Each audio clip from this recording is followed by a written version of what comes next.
वो रात आम रातों जैसी नहीं थी। इस रात हुआ में अजीब सी बोझल खामोशी थी, जैसे अंधेरा किसी राज को अपने अंदर छुपाए बैठा हो और वक्त खुद राख कर सांस ले रहा हो। शहर के इस पुराने हिस्से में जहां अजान की आवाज भी दीवारों से टकरा कर थक जाती थी, वहां एक छोटा सा किराए का मकान था जिसमें 22 साल लड़की ज़ैनब रहती थी। ज़ैनब आम सी लड़की थी, मगर उसकी एक आदत इसे बाकी सबसे मुख्तलिफ बनाती थी। वो हर रात सोने से पहले खामोशी में हाथ उठाकर दुआ करती थी। लंबी दुआ नहीं, बस चंद सच्चे अल्फाज, ऐसे अल्फाज जो दिल से निकलते थे और आसमान तक जाते थे। और यही वो लम्हा था जिसने इसे इस जिन्नू की नज़र में ला खड़ा किया, जिसने सदियों से किसी इंसान की तरफ दिल की नज़र से नहीं देखा था। इस जिन्नू का नाम इंसानों की जुबान में कभी नहीं आया। वो कदीम था, तन्हा था और जिन्नत की दुनिया में वो खामोश सुनने वाला कहलाता था। वो इंसानों की दुआएं सुनता था, मगर कभी किसी दुआ को महसूस नहीं किया था। मगर ज़ैनब की दुआ मुख्तलिफ थी। इसमें खौफ नहीं था, लालच नहीं था, बस थकन थी, सब्र था और एक ऐसी तन्हाई थी जो सदियों पुराने वजूद को भी हिला गई।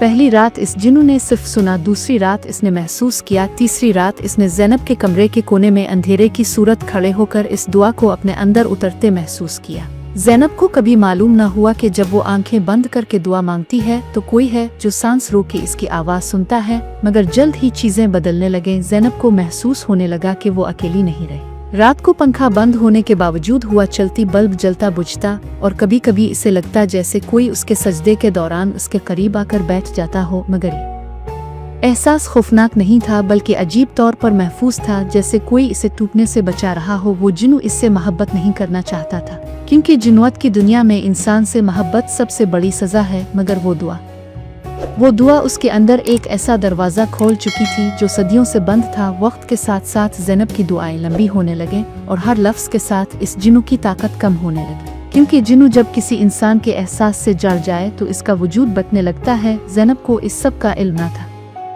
मगर उसके ख्वाब बदलने लगे। वो ख्वाबों में एक अंधेरी जगह देखती जहाँ कोई साया दौर खड़ा होता, कभी करीब नहीं आता, बस देखता रहता। एक रात इसने ख्वाब में कहा, अगर कोई है जो मुझे सुनता है तो सामने आ जाए।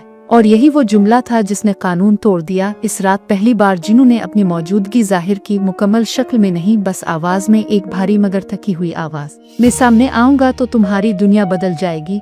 ज़ैनब डर गई मगर भागी नहीं, क्योंकि इस आवाज में खतरा नहीं था, बस एक पुराना दुख था। अगले दिन से ज़ैनब के इर्द गिर्द खौफनाक वाक़यात शुरू हो गए। इसके महल्ले में लोग बीमार पड़ने लगे, बिल्लियां मरने लगे, दीवारों पर साए चलने लगे, क्योंकि जिन्नत की दुनिया को खबर हो चुकी थी कि खामोश सुनने वाला एक इंसान से जाड़ चुका है। और अब सज़ा ज़रूरी थी। सज़ा ये थी कि ज़ैनब को खौफ के ज़रिए तोड़ा जाए ताकि जिन्नू खुद पीछे हट जाए।